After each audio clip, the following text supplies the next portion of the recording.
అందరికీ నమస్కారం. దండకడియం ప్రేక్షకులకి, సోదరుడు తగుళ్ళ గోపాల్కి,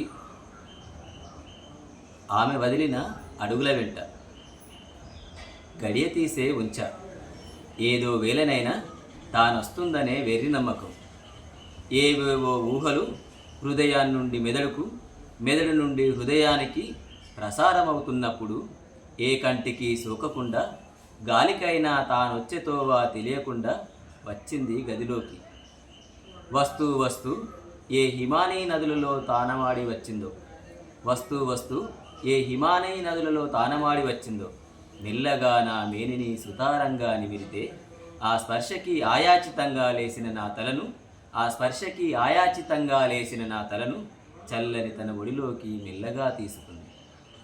ఏ ఏ పూలగంధాల వనముల గుండా వచ్చిందో, ఏ ఏ పూలగంధాల వనముల గుండా వచ్చిందో, నా చుట్టూ అలుముకున్న పరిమళాలకు మనసు మగతగా ఊహల ఊయలూగుతుంది.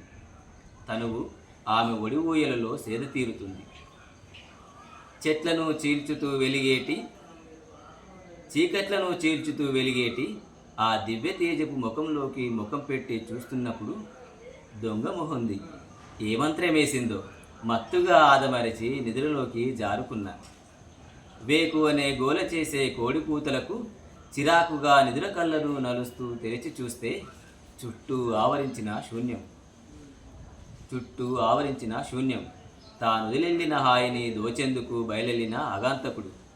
గాబరాగా గది బయట కురికి చూస్తే తెల్లగా కరుగుతున్న తన పాదముద్రలు, ఆమె వదిలిన అడుగుల వెంట సాగుతున్న చూపులు, అనంత దూరాలలో మాయమవుతున్న తన వైపు ఆశగా సాగుతున్న పయనం, ఆశగా సాగుతున్న పయనం.